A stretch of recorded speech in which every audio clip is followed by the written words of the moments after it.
Bismillahirrahmanirrahim. Assalamualaikum warahmatullahi wabarakatuh. Perkenalkan, nama saya Bayu Aditya dengan NIM O121200074, asal kelas B. Di sini saya akan memaparkan materi tentang senyawa fenolik dan flavonoid.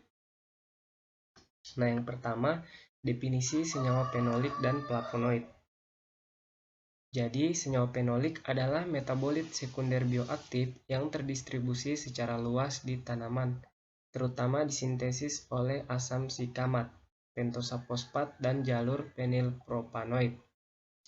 Secara struktural, senyawa fenolik mencakup sejumlah senyawa yang memiliki cincin aromatik dengan satu atau lebih gugus hidroksil dan dapat bervariasi dari molekul sederhana hingga polimer kompleks. Selanjutnya, flavonoid. Flavonoid adalah senyawa polifenol yang terdapat di dalam tumbuhan dan terdiri dari kelas yang luas dari bahan alami produk. Flavonoid merupakan metabolit sekunder tumbuhan yang bertanggung jawab atas warna dan aroma bunga. Lalu poin yang kedua, klasifikasi senyawa fenolik dan flavonoid. Senyawa flavonoid terdiri atas beberapa jenis, yaitu yang pertama ada yang kita kenal dengan flavon, yaitu terdiri atas rantai dengan 3 atom karbon, tidak jenuh dan ikatan rangkap antara C2 dan C3 mirip dengan flavonol, dengan yang bervariasi dalam kurangnya 3 posisi gugus hidroksil. Flavon umumnya terdispersi dalam bentuk aglikon atau glikosida di antara tumbuhan tingkat tinggi. Lalu yang kedua ada flavonol, adalah kelas paling beragam dari flavonoid yang ada dalam makanan yang diwakili oleh senyawa ganda ikatan antara C2 dan C2 dengan posisi C3 dihubungkan dengan A gugus hidroksil. Senyawa yang memiliki dari kelas ini adalah quercetin. Selanjutnya adalah isoflavon. Isoflavon hampir secara eksklusif ditemukan di tumbuhan polong-polongan yang memiliki kemiripan struktur dengan estrogen. Selanjutnya, klasifikasi senyawa fenolik.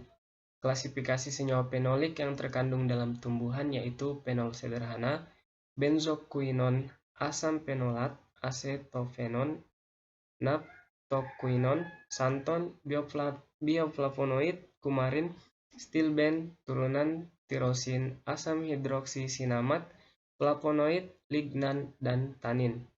Flavonoid dan polifenol dapat menghambat pertumbuhan bakteri dan jamur patogen. Lalu poin yang ketiga adalah identifikasi senyawa fenolik dan flavonoid.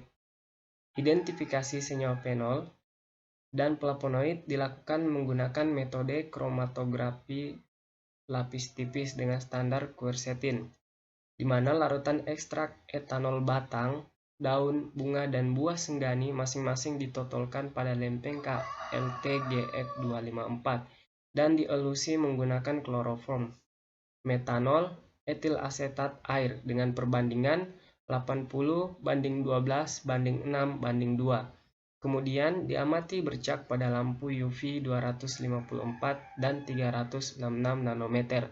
Setelah itu disemprot dengan reaksi FeCl3 yang akan menghasilkan warna hijau, merah, ungu, biru, atau hitam yang menandakan hasil positif dan berwarna kekuningan pada reaksi HalCl3. Nah, berdasarkan hasil screening fitokimia pada tanaman senggani yang tumbuh di Malaysia, dilaporkan bahwa pada semua bagian daun, bunga, buah, dan batang mengandung senyawa tanin, steroid, fenol, dan flavonoid. Identifikasi senyawa fenolik dan flavonoid ini saya ambil berdasarkan salah satu penelitian yang dilakukan di Malaysia.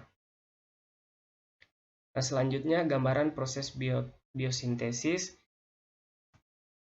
dengan jalur asam sikimat. Asam sikimat diproduksi dari kombinasi fosfoenol piruvat, jalur glikolitik antara, dan eritrose 4-fosfat dari jalur pentosa fosfat. Reaksi siklus pentosa fosfat dapat digunakan untuk degradasi glukosa, tetapi fitur mereka juga dalam sintesis gula oleh fotosintesis. Jalur sikimat mengarah ke berbagai senyawa fenolik, turunan asam sinamat, lignan, dan alkaloid.